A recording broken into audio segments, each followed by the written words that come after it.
Boa tarde, pessoal. Já temos quórum. Podemos começar a nossa reunião. Vou começar pelo expediente. Primeiro, dando alguns informes, vocês já receberam por e-mail hoje de manhã a notícia de que temos já os premiados, tanto com o prêmio Zeferino Vaz como com aquele prêmio de reconhecimento docente. O professor que recebeu o prêmio Zeferino Vaz foi o professor Serguei, que está aqui, parabéns ao professor Serguei, e o professor ao qual foi destinado o prêmio de reconhecimento docente foi o professor Lúcio, que faz parte da congregação, mas já demos os parabéns a ele. Então, essas são as novidades com relação aos prêmios. Deixa eu informar para vocês aqui as ausências justificadas. O Michael justificou a ausência, está sendo substituído pela Tatiana. O Laércio e o Vitor Hugo justificaram a ausência, porque está no Semimac e outro porque está no exterior. E aí nós tínhamos dois suplentes, o Aurélio e o Adriano, mas o Aurélio também não está, então hoje o Adriano está votando por, sei lá, 3 ou 4. Pode levantar as duas mãos. O único representante MS5 presente é o Adriano. E há também a substituição do Felipe pelo Marcel. O Marcel está aí já? Não chegou ainda. Muito bem. Como vocês viram no expediente, há um assunto que é o uso da conta social para divulgação de textos enviados pelos professores aqui de mim. Esse assunto, o uso da conta social, tem gerado alguma divergência entre os professores. Tem gerado algumas reclamações. E tendo em vista que o momento é um momento difícil, as pessoas estão ainda um pouco chateadas com o que ocorreu na universidade nos últimos tempos, elas também divergem, os professores da MEC divergem muito em questões políticas, em função disso que aconteceu no país. Essas divergências políticas também foram ampliadas. Tem sido difícil determinar em que casos a conta social deve ser usada e em que casos não deve. A gente recebe qualquer coisa que seja postada na conta social, gera alguma divergência e reclamações. E não há como evitar isso. Quer dizer, talvez se o momento fosse mais tranquilo, se a gente não tivesse tido os problemas que tivemos na Unicamp, se o país não estivesse passando por esse momento, talvez a situação fosse outra. Mas neste momento, a nossa sugestão, isso inclusive chegou a ser discutido no CI, a nossa sugestão é não usar mais a conta social para divulgar nada a pedido. Então, se as pessoas quiserem sugerir alguma coisa, alguma publicação, o que nós faremos é assim: se a diretoria encampar aquilo ali e a postagem sair em nome da diretoria, muito bem, vai ser divulgado através da conta social. Ou então através do Dirimec ou outra coisa assim. Se a diretoria não encampar a notícia, então o professor terá que fazê-lo por conta própria. E a sugestão que foi aprovada no CI foi liberar a lista docentes@imicambr, que é uma lista de docentes, para que qualquer docente poste o que quisesse. Ou seja, essa lista que hoje é moderada deixaria de ser moderada, a lista docente. O mesmo valeria para a lista de funcionários e o mesmo valeria para a lista de alunos, para pessoas que fazem parte da própria lista. Explicando melhor. Um professor, se quiser enviar alguma coisa para a lista docentes, poderá enviar, isso não será mediado. Um funcionário, se quiser enviar para funcionários, que chamam, para a lista funcionários, poderá enviar sem mediação. Então, qualquer pessoa inscrita em uma dessas listas poderá divulgar qualquer assunto dentro da lista na qual ela está inscrita. Não poderá divulgar nas outras. Isso permitiria que os professores divulgassem diretamente aquilo que fosse do seu interesse publicar, e evitaria o uso da conta social, porque muitas pessoas veem na conta social uma conta institucional. E o propósito original não era esse, né? O propósito original não, não sei dizer o propósito original, porque não fui eu que criei a conta, mas aquilo que eu imaginava é que a conta social teria este papel de divulgar coisas mais ou menos sem o livro da diretoria, ou seja, aquilo que é divulgado não seria algo apoiado pela diretoria, mas simplesmente a conta era usada como uma forma de distribuir mensagens entre professores, alunos e funcionários. Pois bem, a proposta então é restringir o uso, a conta social fica restrita à diretoria e as listas ficam compartilhadas, podem ser usadas pelos seus integrantes, sem mediação. A Ildete queria se inscrever, diga Ildete. Como afeta diretamente a mim, que a última notícia que foi para o social foi pedido por mim.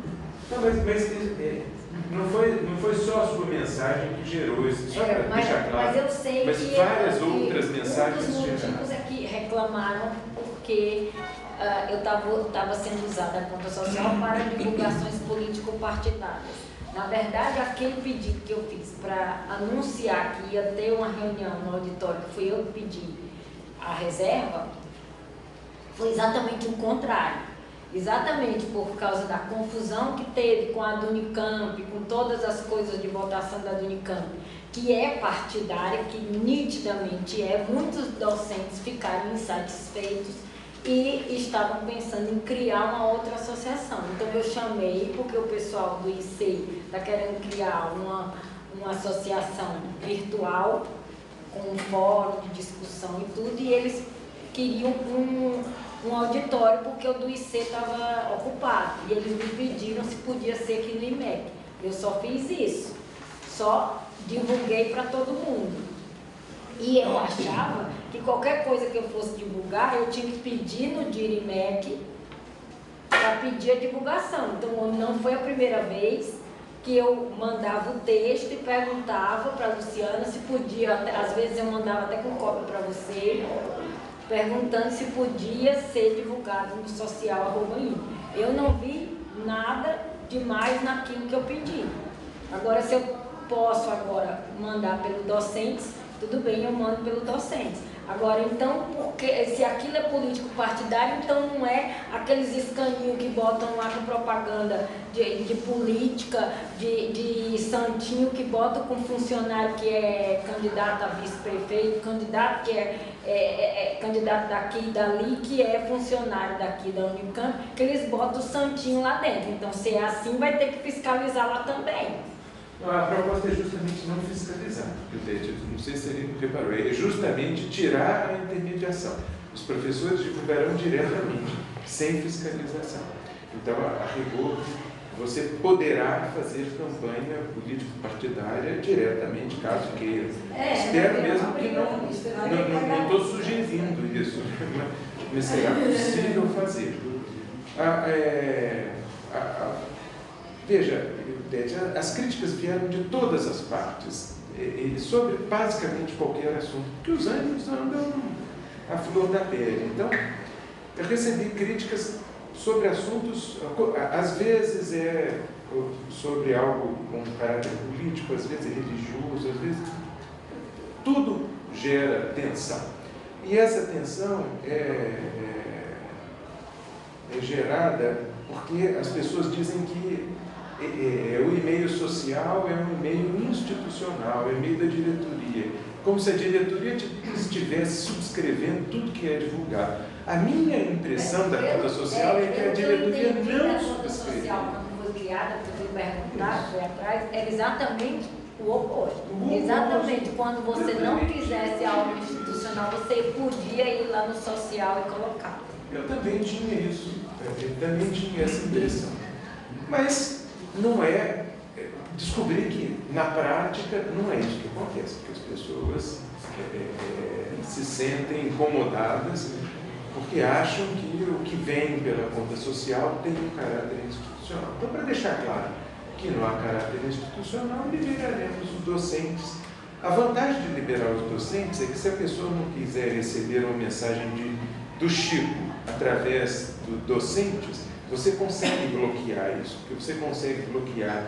Então, se você não quiser receber a mensagem de Chico@unicamp.br, você simplesmente põe o Chico no spam, na sua lista de spam e pronto.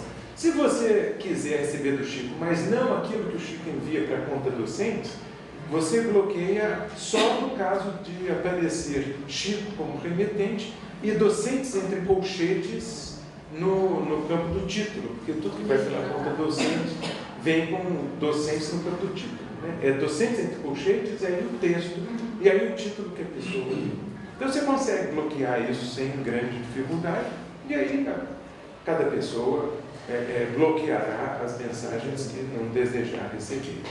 Ficará mais fácil e deixará claro que aquilo que vai pelo social, aí sim passará a ser tudo com o aval da diretoria, todas as mensagens divulgadas pelo social. É claro que a conta social será desidratada, talvez no futuro ela seja eliminada, porque a diretoria tem outros meios para enviar mensagem, tem outras contas que ela pode usar para enviar mensagem. Então, o mais provável é que a social, em pouco tempo, seja desativada. Mas, por enquanto, ela será mantida e terá esse caráter, vamos dizer assim, oficial. Não sei se vocês têm alguma objeção a isso, senão será assim, daqui para frente. Ficamos conversados. Talvez seja bom a gente mandar uma mensagem dizendo isso. Né? Assim que a pessoa da informática conseguir permitir que as contas não sejam mediadas, que as listas sejam mediadas, a gente divulga isso. Muito bem, o que mais que a gente tem aqui na ordem, no expediente? Nenhum inscrito? Nenhum inscrito, mas alguém quer se inscrever no expediente? Quer fazer alguma observação? Ok, não havendo então inscritos, podemos passar a ordem do dia. Vocês receberam a ordem do dia, a mesa não tem nenhum destaque na ordem do dia. Alguém tem algum destaque em algum item? Sueli. 1.9. 1.9. Mais algum? Só esse? Mais alguém tem algum destaque?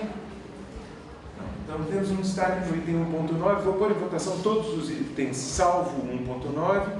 Os favoráveis permaneçam como estão, contrários se manifestem. Abstenções? Uma abstenção. Agora então vamos passar o item 1.9, o item 1.9. Só uma pergunta. Eu deveria me abster porque o meu relatório é um dos itens lá. Está no meio. Qual é o seu relatório? Você vai se abster tudo. Bom, se for o caso, a gente destaca, você se abstém e pronto. Certamente você não vê nada de errado, né? Tem que destacar para se abster. Não, só quero saber. Eu estou fazendo uma dúvida em relação ao 1.2. Tatiana, a rigor nós já votamos, né? Mas se você... Coloca uma extensão aí. Oi? Como nós já votamos, ficaria ruim voltarmos atrás, mas se você quiser, a gente registra aqui a sua abstenção 13, que tem 1.2 a posteriori.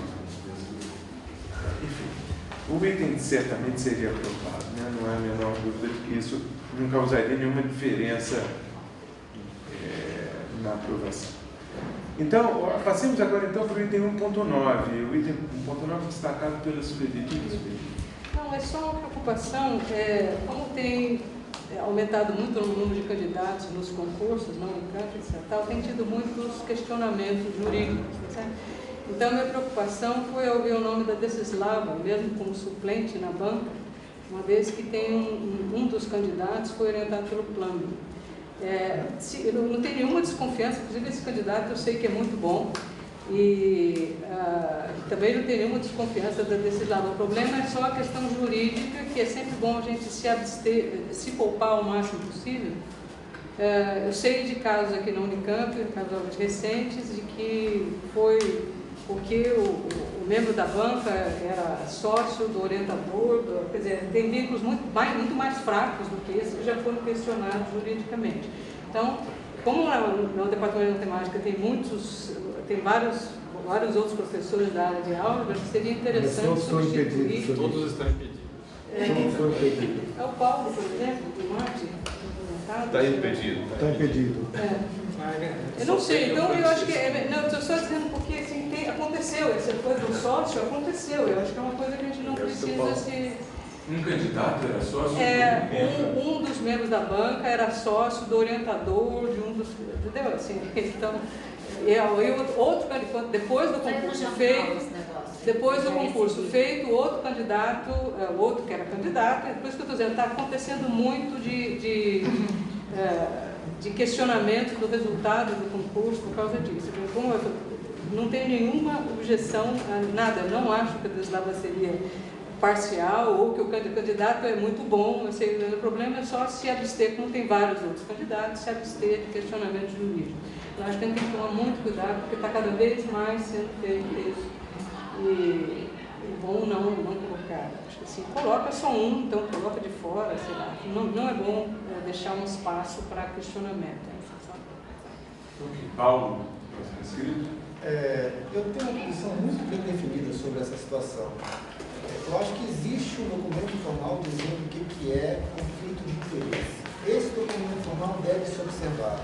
Se a gente começar a pensar nas possíveis relações diretas e indiretas, tênues que as pessoas podem ter, justamente por causa dos concursos que tem uma quantidade enorme de candidatos, a gente tende a convergir para o conjunto vazio. Então, claramente, se a gente olha lá, tem um documento descrevendo o que é conflito de interesse, a pessoa não se encaixa nisso. Eu, pessoalmente, tenho agido assim e defendido isso na Assembleia e vou defender também na congregação. Acho que a gente não deva se preocupar demais com esse tipo de coisa, porque é claro que não existe nenhum tipo de conflito de interesse, porque a Desislava é esposa do... Não sei, eu acho que por isso a gente vai ter que começar a pensar quem deu aula para aquele aluno, quem deu nota alta, quem não deu. Quem é a moça? Eu acho muito perigoso, porque a tendência disso é gerar o conjunto vazio. Esposa é uma coisa que se questiona. Se questiona. Né? Eu sei que eu tenho marido no mesmo departamento, Tem, eu tenho o maior cuidado e ele também. A gente não... É questionado em diferentes estágios. A gente tem esse etc. cuidado É uma mesmo. coisa que é questionada na universidade. É um vínculo forte, considerado forte. Então, mas ela não é esposa do candidato. Sim, não. Então, existe um documento, não raciocínio é simples, existe um documento que define conflito de interesse. A gente deve seguir esse documento. A busca de coisas indiretas, na minha concepção, gera um risco grande do conjunto vazio. A gente começa com uma coisa que parece razoável aqui, amanhã vão dizer outra, depois da manhã vão dizer outra, assim por diante. Já tem um exemplo de, por exemplo, a gente há algum tempo atrás ter eliminado de bancas pessoas que participavam de um projeto de pesquisa em comum, sendo que são projetos enormes, guarda-chuvas que juntam dezenas, às vezes mais do que isso, de pesquisadores. Né? Sendo que isso não é caracterizado como conflito de interesse em nenhum documento que se sugere a definição de conflito de interesse. Então, justamente para a gente evitar iniciar esse processo de tentar descobrir fora das regras formais o que é, o que não é, e ficar de acordo com os nossos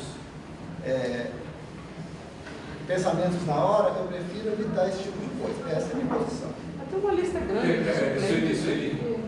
Você quer se inscrever? Inscreva-se e deixa eu ver o Marcos falar um pouquinho. Eu tinha escrito, você quer inscrever-se? Marcos. Eu quero só comentar o seguinte, como chefe do departamento, tentando montar essas bancas, está ficando muito difícil montar banca. Bem, não obstante essa dificuldade, e novamente também sem querer implicar qualquer dúvida quanto à conduta da professora Desislava ou do professor Planley, que, como disse a Sueli, tenho certeza que seriam as mais isentas possíveis, sendo possível fechar a banca sem a presença da professora Desislava, eu tentarei fazer isso. Não sendo possível, eu vou incluir a professora Desislava. É isso que eu queria comentar. Não, eu acho que tem tantos membros suplentes na banca, eu não vejo por que não tirar um. Bom, e menos problemático. Adriano. Como ex-chefe do departamento, esse assunto foi discutido entre o grupo de aulas. A professora Decislava sugeriu que não pusesse o nome dela. Eu falei, deixa o nome da Decislava, em caso de emergência a gente usa. Então a ideia é não usar. Como o Marcos disse, em não usando, virar um requerimento para a congregação para eliminar nomes. A gente sabe quando a gente põe esse monte de nomes aí, que no final das contas a gente elimina. Então, fechando a banca, sem o nome da Decislava, o chefe do departamento enviará um pedido para a congregação de tirar o nome da Decislava formalmente da banca e não fará parte da banca. Se o nome da Decislava de fato ficar na banca, mesmo como suplente, vai ser porque realmente não está fechando a banca. Eu queria fazer um comentário a esse respeito. Eu acho que essa solução que o departamento deu, Sueli, é bastante boa. Eu concordo com a sua observação da dificuldade como chama? Lidar com bancas grandes hoje, porque as pessoas têm entrado com recurso. O problema todo com recurso, aí vou contrariar um tiquinho, Paulo, o problema todo com recurso é o seguinte: nós ganharemos. Se a Decislava entrar na banca como suplente, se a Decislava fizer parte da banca, porque foi necessário substituir alguém e coube a ela a substituição, o concurso será feito. Há o risco de alguém recorrer. Esse recurso, essa pessoa que recorreu, perderá. Só que ela não perderá amanhã, ela perderá daqui a 1 ano e meio, 2 anos. Então, isso é péssimo para o departamento, porque enquanto essa pessoa não ganha definitivamente ou perde definitivamente, o concurso fica preso. Ele vai para o consul, aí ele volta, ele vai para a CEP, ele vai para o consul, ele vai para o consul de novo, a pessoa entra com recurso sobre recurso e isso enrosca. Há vários concursos nessa situação na universidade. Então, podendo evitar, é sempre bom. Não há nenhuma dúvida de que a professora Decislava seria isentíssima nessa banca, mas a preocupação é razoável. O departamento sabe disso, o grupo sabe disso, e eles estão sugerindo a Decislava como suplente na eventualidade de não ser possível colocar mais ninguém. Eu não vejo, eu acho que as pessoas estão tomando o devido cuidado e saberão escolher a banca, evitando conflitos tanto quanto possível. Acho que vai dar certo desse jeito, o departamento sabe. E o risco que a gente corre é alguém de fato entrar com um recurso, pode acontecer, e a vaga ficar presa nesse recurso.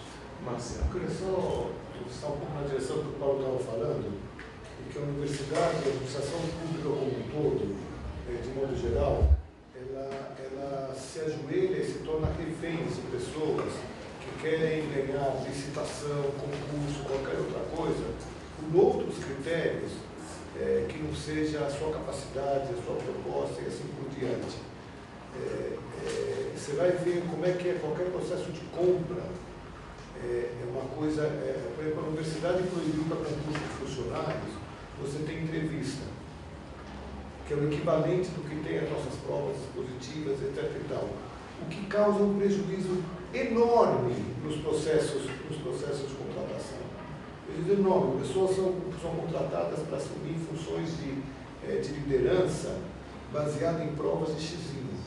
O Estado contrata diretores de escola baseado em provas de xizinho. Por quê? Para a prova de xizinho, se não houver vazamento, ela é incontestável. Tá certo? Então, eu acho sim que tem que ser enfrentado, e toda vez que você encontra, como já aconteceu em coisas que eu organizei, que a pessoa não só contestou, mas contestou acusando de fraude, tá certo? E eu procurei a Procuradoria, dizendo que a Procuradoria deveria entrar com um processo defendendo a pessoa, difamação, pedindo uma indenização, porque as pessoas também têm que saber que acusações, tá certo? Ela corre algum risco, tá certo? Então, é óbvio que tem que ser evitado, etc. e tal, mas eu vou muito nessa linha do Paulo. A gente tem que ter consciência da nossa... tem que evitar, porque não faz bem, mas tem que saber que, olha, não se tornar refém, desse tipo de coisa. chamado, se o sinal for chamado é porque ele vai ser a opção de não fazer o concurso. Então, o prejuízo será dado de qualquer modo. Certo? Apesar que a observação é muito bem feita. Bom, Sueli, o que o Paulo e o Marcelo disseram é verdade. O risco mesmo de enfrentarmos isso é esse assunto ficar preso na burocracia da universidade por vários anos. No final ganharemos, porque o Paulo tem razão. Se aquilo não está documentado, então a decisão final será a nosso favor. O único problema é que a decisão final não virá em um mês, virá essa decisão virá em anos e não em meses, né? Mas o departamento está tomando os devidos cuidados. Tomar cuidado, acho que é preferível colocar mais suplentes de fora do que colocar novos. Muito simples.